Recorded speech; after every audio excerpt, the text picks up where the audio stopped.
Olá pessoal, vamos para a análise tática e técnica do grupo H, último grupo da Copa, formado por Portugal, Uruguai, Coreia do Sul e Gana. Começando por Portugal. Lá no outro vídeo, o vídeo mais curtinho das estrelas, a gente fala que é um time individualmente 6 estrelas e coletivamente 5 estrelas. O que me parece aqui, olhando para essa seleção, olhando para esses jogadores? Me parece um grupo subaproveitado, tá? Um grupo que poderia estar sendo mais aproveitado, as características sensacionais desses jogadores. Coletivamente, esse time deixa muito a desejar, perto do que se espera dele, tá? Então, acho que é isso. É um time que vem uma pergunta aí, quem vai ser Cristiano Ronaldo nessa Copa? Um Cristiano Ronaldo que está indo mais para a mídia, dar entrevistas meio polêmicas, ou um Cristiano Ronaldo mordido por tudo que estão falando, que ele não vai jogar, que ele não vai fazer. Eu quero ver, tá? Eu torço pro Cristiano Ronaldo mordido, para ele responder para todo mundo que tá falando que ele não é mais quem ele é. Eu torço por isso. Eu torço para vir aqui e falar assim, ó, venho aqui pedir desculpa porque era uma seleção 6 estrelas, tá? Mas vamos lá, quem são esses 11 esperados em cada uma das posições? É uma seleção que joga num 4-1-4-1 com variações para 4-4-2. Time que sabe fazer isso, tá? Mexendo pelo goleiro. Tivemos uma troca depois de muitos anos. Eu acredito que Diego Costa do Porto tenha tirado o Rui Patrício. Diego Costa deve começar com o titular. A linha de 2 laterais e 2 zagueiros deve ser composta pela direita pelo João Cancelo, tá? Um jogador muito bom, um armador, um meio-campista que consegue fazer essa subida pela direita, fechando pelo meio, fazendo tabela com o Bernardo Silva, com o Bruno Fernandes, um jogador muito bom. Na esquerda, acho que uma briga ali entre Nuno Mendes e Rafael Guerreiro, vejo o Nuno Mendes favorito, um jogador capaz de acelerar, de explorar mais esse corredor, até mais que o João Cancelo, tá? Então por isso eu vejo ele na frente do Rafael Guerreiro, que acho um jogador mais criativo, mais técnico, mas para a esquerda a gente vai querer, acho que o Fernando vai querer esse jogador mais incisivo. Na zaga, acredito que o Pepe não esteja em condições, é uma ausência sentida pela seleção de Portugal, um jogador que na geração dele foi um grande zagueiro por muitos anos, e eu acho que se tivesse em condições, mesmo com a idade, seria titular. Então espero o Rubem Dias pela direita e espero o Danilo Pereira já muito habituado a essa função, jogando ao lado do Rubem Dias, porque o Pepe não deve chegar em condições de ser titular, tá? Naquele primeiro volante que faz a linha do 4-1-1 ali, acredito que seja o Rubem Neves, tá? Do Wolves, um jogador que tem uma qualidade muito grande para saída de jogo, para marcação, então acho que será o Rubem Neves. Essa linha de 4 de Portugal é uma linha que tem jogadores muito bons, tá?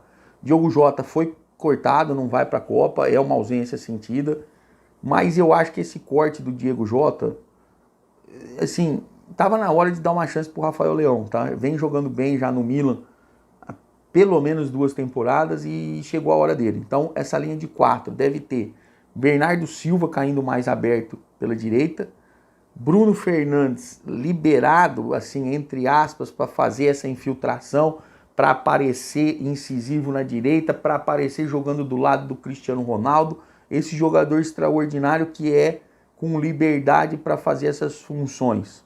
William Carvalho, mais para ajudar na marcação, para quando for necessário fechar na marcação com o Rubem Neves. E Rafael Leão, do lado esquerdo, recebendo essas bolas em profundidade para avançar as defesas adversárias e avançar a área adversária. Então um time muito bem montado, muito bem estruturado. Além disso, a gente tem para qualquer uma dessas posições mais de beirada do campo, Bernardo Silva, que faz isso muito bem, fechando e trabalhando essa bola, abrindo espaço para Bruno Fernandes, ou mesmo do lado esquerdo o Rafael Leão, que é mais incisivo. Nós temos o Otávio, que se destacou muito bem em vários jogos e poderia entrar tanto de um lado quanto do outro, tá? É um jogador importante. Então vejo aí, e aí lógico lá na frente a estrela principal que é o Cristiano Ronaldo, podendo fazer esse jogo de aproximação com o Bruno Fernandes, onde a seleção fica muito perigosa, podendo ter esse Bernardo Silva fechando como um meia, trazendo bolas para o Rafael Leão e ele entrando em profundidade. Então vejo um time muito perigoso, vejo um time pronto para ganhar uma estrela, para ser 6 estrelas, mas precisa entrar em campo e jogar isso, tá?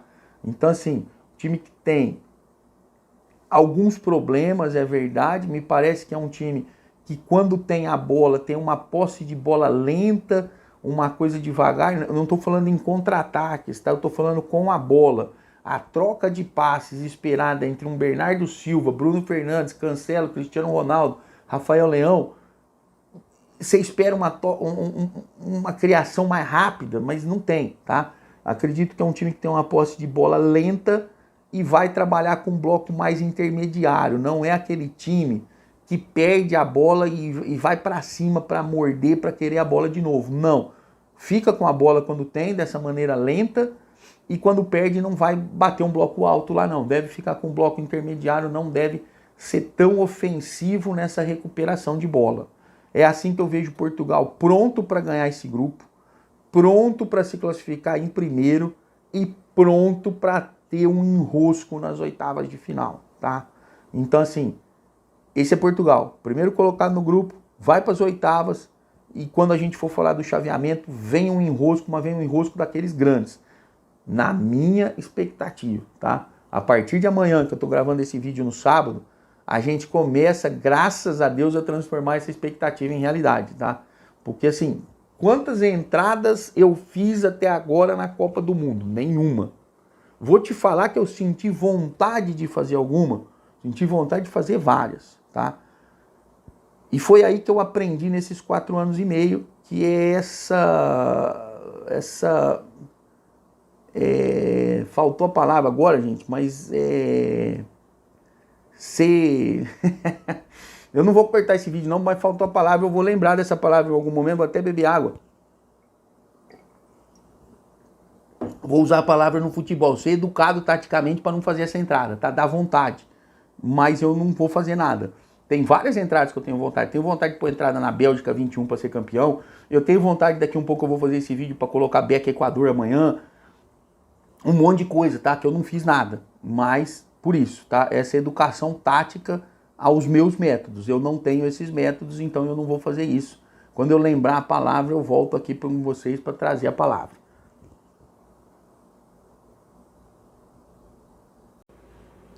Continuando esse grupo, vamos para o Uruguai.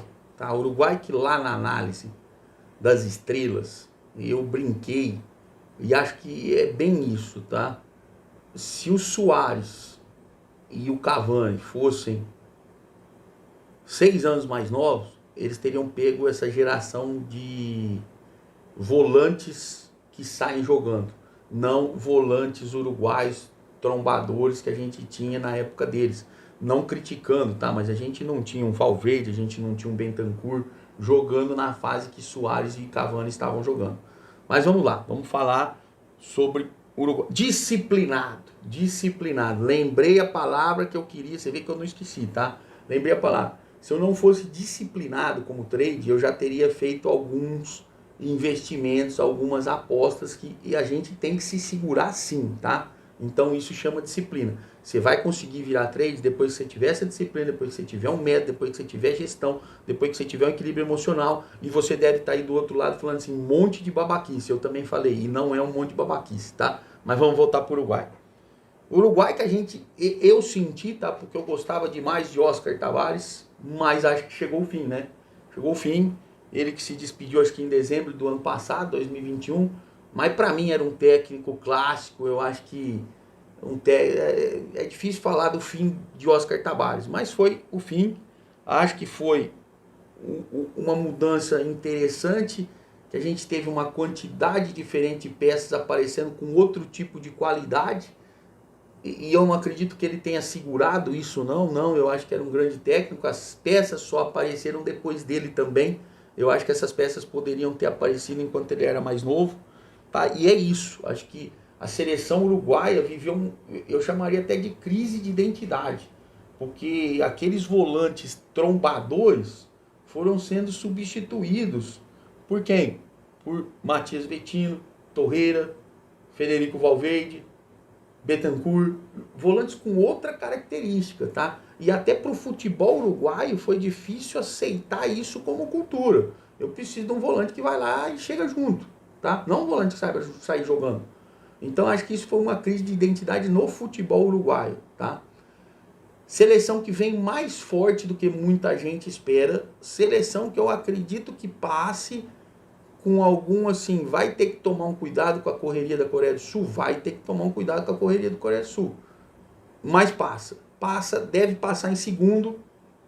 E se não passar em segundo, então Portugal passar em segundo, aí vai ser umas oitavas de final. Eu quero logo fazer o vídeo desse chaveamento, tá? Mas vamos ao time hoje, as 11 peças que eu acredito que estejam no time titular.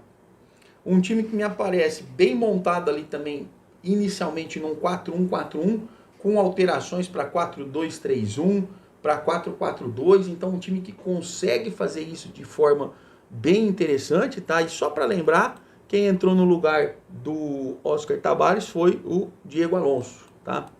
Diego Alonso que traz uma mudança aí, outra mudança parecida com Portugal. Muslera, depois de muitos anos pegando muito, deve ser substituído por Sérgio Rocher, goleiro do Nacional de Montevidéu, tá? Um bom goleiro. Acho que o Muslera está no banco. É a transição, é a mudança. Uma linha de 4 com 2 laterais e 2 zagueiros. Araújo, do Barcelona, foi convocado, está na lista. Não sei qual a condição dele para jogar na direita.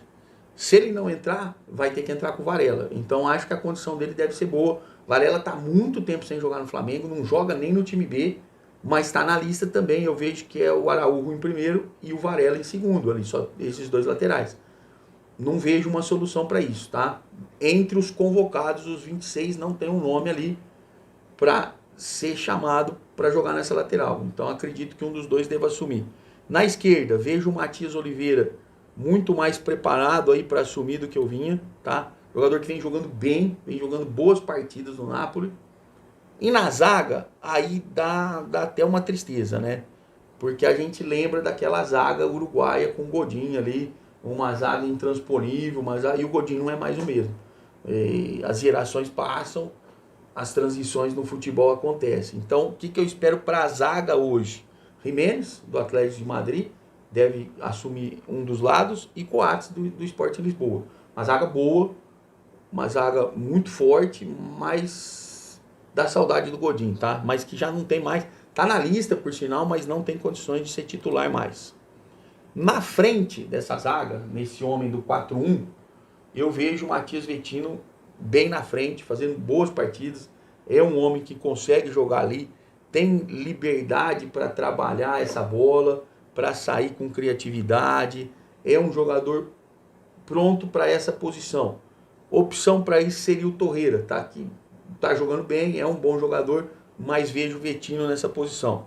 Depois nós temos, logo à frente, o Bentancur, do Tottenham, podendo transformar essa linha de 4-4-2 em 2 volantes com o Vecino. E aí, para mim, ali do lado, esses 3 homens que ficam mais próximos, para sair jogando, para fazer essa marcação, para fazer essa formação, essa triangulação, o Federico Valverde, tá? Num momento sensacional, para mim, na posição, essa posição de um terceiro volante, de um meia armador, de um cara que ajuda na marcação, ajuda na saída, aparece na frente, é um dos melhores do mundo. Mas me parece, assim, eu não sei se é o meu jeito de gostar do futebol que me faz gostar dessa posição. A gente tem aí Bruno Fernandes, e a gente poderia citar vários jogadores. Vou até citar um aqui brincando, o Fred, tá? Tô brincando, tá, gente? Não dá para comparar Valverde, Bruno Fernandes com o Fred. Dá para lembrar de outros aqui fazendo essa função de saída aí nesses times que jogam assim. Agora na minha cabeça vem só esses dois. E o Fred, claro, é uma brincadeira para ver que não dá. Acabei de falar do Bruno Fernandes e estou falando do Valverde. A gente tem nessa posição mais ou menos o Fred, a gente sai perdendo nessa posição, tá? Mas vamos lá, foi só uma brincadeira. Para mim, Valverde e Bruno Fernandes disputam o melhor da Copa nessa posição. Posso estar esquecendo alguém? Posso, tô com o grupo H quentinho na cabeça, tá? Por sinal, falei de muitos jogadores nos últimos dias, posso com certeza estar esquecendo alguém. Nas pontas, a gente tem 2 jogadores bastante interessantes abertos pelas beiradas. O Darwin Núñez, inquestionável, vai abrir, vai atacar, vai para cima, é um dos grandes atacantes do mundo hoje, teve uma transferência bombástica, foi jogar no Liverpool, encarou, tá jogando, e é ele que vai jogar pela esquerda, tá? Jogador muito bom e que vai ter que trabalhar muito ali já com o declínio de produtividade de Luizito Soares e Edson Cavani. E na direita, uma aposta do Diego Alonso, tá? Facundo Pellistri, do United. Acho que é uma aposta muito boa, vem jogando bem. Quando colocado na seleção uruguaia, encarou isso, foi para cima e é um bom jogador. E no centro, como centroavante, Luiz Soares ou Edson Cavani. Aí a pergunta é, quem vai jogar? Quem tiver em melhores condições físicas. Aí você deve estar muito bravo, ainda mais você flamenguista, pô, você está fazendo vídeo aí, você não entende nada de futebol, cadê o Arrascaeta? Claro, vamos lá, cadê o Arrascaeta? Não esqueci do Arrascaeta não. O Arrascaeta veio fisicamente enfrentando mais problemas no Flamengo nos últimos jogos, tá? Mas o Arrascaeta tá aqui, até se vocês conseguissem ver minha colinha aqui, a Arrascaeta tá aqui para entrar. Onde entra esse Arrascaeta? Eu acredito que no lugar do Pellistri, tá? Acho que não tem outro lugar para entrar. Ele entra ali, você continua com o Matias Vecino, Bentancur fazendo essa proteção, o Arrascaeta livre para fazer essa troca de passe com o Valverde pela direita, descer para enfiar e municiando bolas para o Darwin Núñez na esquerda. Eu prefiro ele, tá? A gente continua com 4-1-4-1, mas aí quase um 4-4-2, tá? Você consegue fazer um losango, colocando o Vecino no pé do losango, você abre aqui Valverde, aqui você tem Bentancur e aqui Arrascaeta livre para fazer essa movimentação, essa triangulação com o Valverde de um lado, com o Darwin Núñez do outro e municiando Luizito Soares ou Edson Cavani.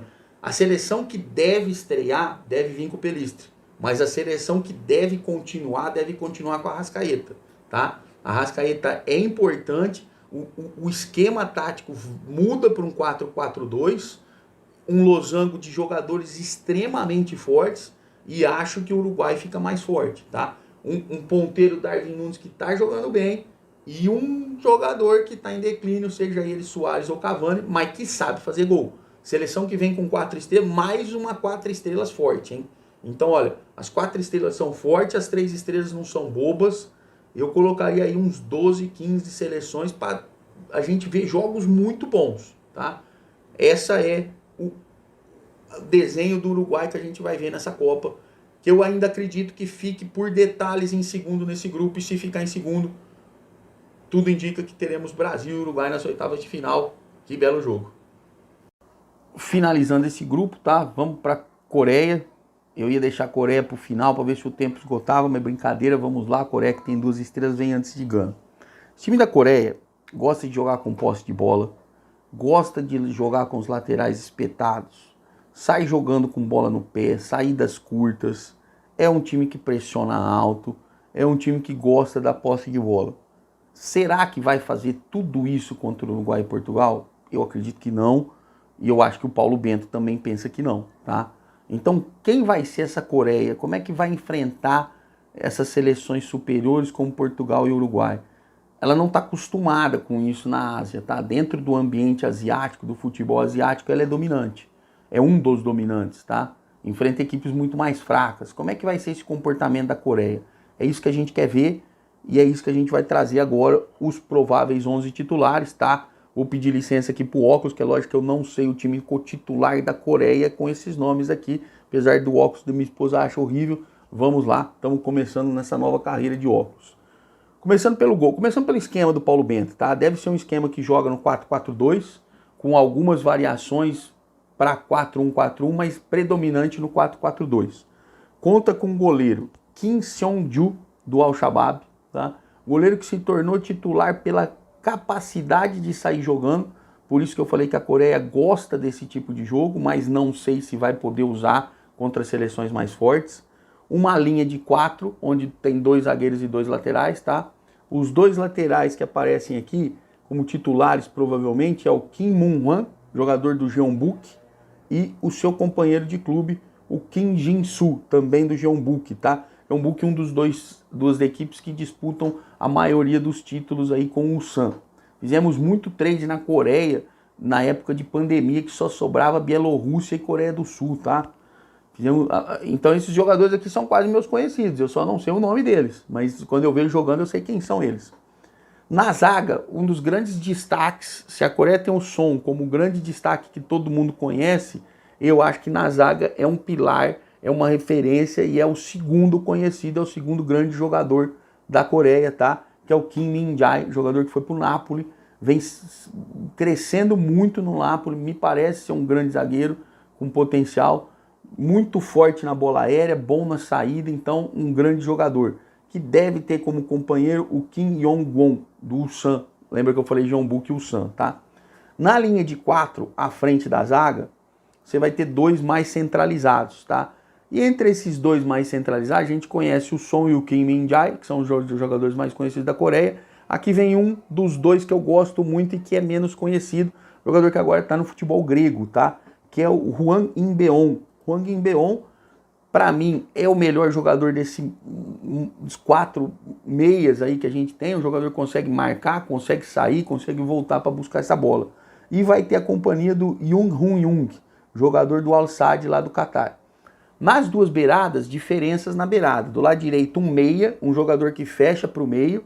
E na esquerda, um jogador de ponta. Um jogador que vai avançar, que vai agredir, que vai tabelar com o Son, que vai tornar junto com o Son o lado esquerdo da Coreia melhor. Então vamos lá. Na direita, o Kwon Sang-hun, mais conhecido só como Kwon, meia do Sangju Sangmu. Tá? E é um jogador interessante, mas eu prefiro na esquerda a presença do Hwang Xin-chan, tá? Jogador do Wolves, que vai fazer muita tabela, que vai entrar desse lado do Son. E é até um nome que vai gerar aí, alguém vai achar engraçado, mas uma esperança desse lado, jogador que foi para o Mallorca agora, que é o Lim Kang-in, tá? Que é um jogador muito promissor, é uma esperança do futebol coreano e está na Copa. Lá na frente, o Son, tá? Intocável. O Son é o jogador da Coreia, o Son jogando bem, a Coreia joga bem. O Son jogando mal, a Coreia se perde, tá? Do lado do Son, um centroavante mais de área, que é o Hwang Ui-jo, jogador do Olympiacos, também do futebol grego. Essa é a Coreia que vai tentar surpreender Portugal e Uruguai, e eu acredito que não vai conseguir, tá? Finalizando no grupo, finalizando as 32 seleções, temos a seleção de Gana. Gana já dá pra gente tirar o óculos, tá? Vamos lá, essa seleção de Gana, que é uma surpresa. Quando eliminou a Nigéria no mata-mata do futebol africano, né? Ganhou o primeiro jogo por 2-0, perdeu o segundo por 2-0 tomando um gol no finalzinho e ganhou nos pênaltis. Então chega como surpresa, esperava-se a Nigéria aqui nessa Copa. Gana que troca de técnico nesse último período, assume o Otto Addo, e é interessante falar do Otto Addo, que eu acho que é o único das 32 seleções que mantém duas profissões. Ele é técnico de Gana e ele é técnico, é auxiliar técnico do Borussia Dortmund, tá? Consegue conciliar essas duas linhas diferentes de trabalho. Gana que sofre nas últimas 10 dias com duas ausências, uma mais importante que a outra, tá? O Idriss Babá some desse meio campo, que era um jogador importante, por lesão, e perde o goleiro, o Alacote, que era um jogador importante também. Então Gana deve jogar num 4-4-2, variando aí, acredito aqui no desenho, para às vezes um 4-1-4-1, 4-2-3-1. O Alacote vai ser substituído provavelmente pelo Laurence Atzig, do St. Gallen. A linha de zagueiros, com 2 zagueiros e 2 laterais, deve ter Denis Odoi na lateral direito, o Amartey na zaga, um zagueiro volante que consegue fazer essa jogada. Do lado dele o Diku, e do lado esquerdo o Gideon Mensah, que ajuda a reforçar essa zaga, tá? Torna essa zaga mais forte, porque é um jogador que consegue jogar como zagueiro, é um zagueiro até. A referência na seleção Thomas Partey deve ser sacrificada com a lesão do Idriss Babá. Ele deve voltar para fazer mais essa saída de bola, como aquele homem à frente da zaga. Trabalhando muito com o Kudus e com o André Ayew, do lado esquerdo e direito ali, uma linha de 3, tá? Abrindo para os lados, devemos ter como titular do lado direito o Sulemana, que acredito que é um jogador mais de drible, mais de aceleração, que seja mais importante que o Fatahu, tá? Um jogador mais de habilidade, acredito que o Sulemana deva ser titular por esse lado. No outro lado, a gente vai ter o Jordan Ayew, tá? Um jogador mais aberto para o lado esquerdo. E centralizado, uma surpresa aí, o Iñaki Williams. O Otto Addo, quando assumiu, foi buscar jogadores com pais europeus nascidos em Gana e o inverso, e conseguiu trazer o Iñaki Williams para essa seleção de Gana.